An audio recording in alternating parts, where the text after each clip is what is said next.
I thought I'd surprise Michael and Jim with a cake for their anniversary party. So it's 1 3/4 cup of flour. I'm gonna sift all the dry ingredients together. 2 cups of sugar. I'm gonna sift them right into the bowl, mixing bowl.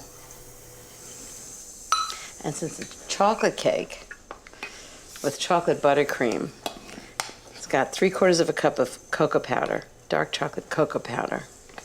It smells so good. It's so chocolatey. Okay, 1 teaspoon of baking powder, 2 teaspoons of baking soda, helps it rise. 1 teaspoon of salt. I'm just going to sift all these together. So the method of this cake is to sift all the dry ingredients together in a cloud of chocolate. And then I'm going to slowly mix the wet ingredients into it. Okay, that's the dry ingredients. I'm just going to mix them on the mixer until they're combined. Okay, now for the wet ingredients. The first thing is a cup of buttermilk. I always shake it because it does settle. Make sure it's well mixed. So I'm going to do it in a measuring cup. That'll be easier to pour into the cake batter. So I need 1 cup of buttermilk, 1/2 cup of vegetable oil, 2 eggs. Just beat the eggs a little bit. Right into the wet ingredients. I use extra large eggs.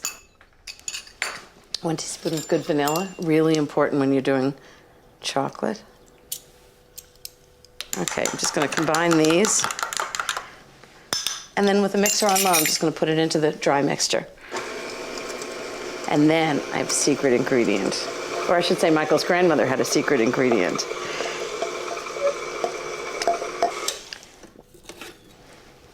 This recipe calls for a cup of hot brewed coffee.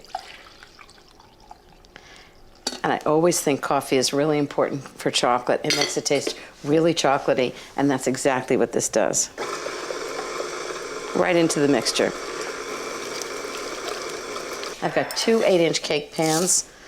I lined them with parchment paper, butter and flour.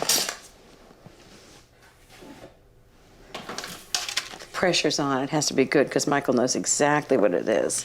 He actually served this cake to me once at dinner, and I just begged him for the recipe. I didn't have to beg very hard. I'll make sure they're pretty equal size. Okay, into the oven, 350 degrees for 35 to 40 minutes, and then we're gonna cover it with the easiest, most delicious buttercream you've ever seen. So chop up 6 ounces of really good semi-sweet chocolate. I'm just gonna melt the chocolate in a bowl that I've set over simmering water.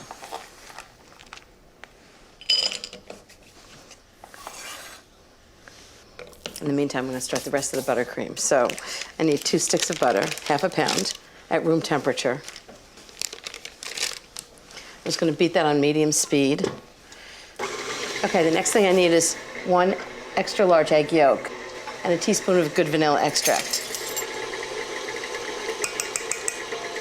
Okay, I think the chocolate's going to be ready by now. Let's see. Take this off the heat and just let the chocolate cool while I turn the cakes out.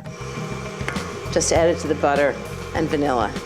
So I've got 2 teaspoons of hot water. I'm just going to put in a tablespoon of instant coffee powder, which is a very intense coffee. Just melt this together and pour it into the buttercream.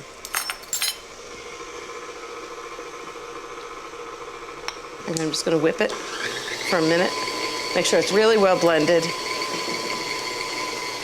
I'm going to turn it on low and add all this gorgeous chocolate. The chocolate's actually cooled now a little bit. You don't want to pour hot chocolate into butter, otherwise the whole thing will melt. You can really smell the chocolate and the coffee together. A little hint of vanilla.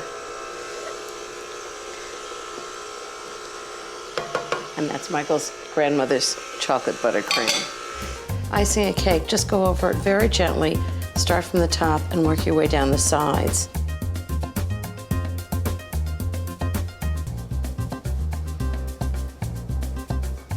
Okay, so now I've got buttercream on all sides of the cake. I'm just going to go up and down the sides. And good news about an old-fashioned cake is it's supposed to be a little messy. And then I'm just going to smooth the top, Just sort of big swirls. I can't wait for dessert.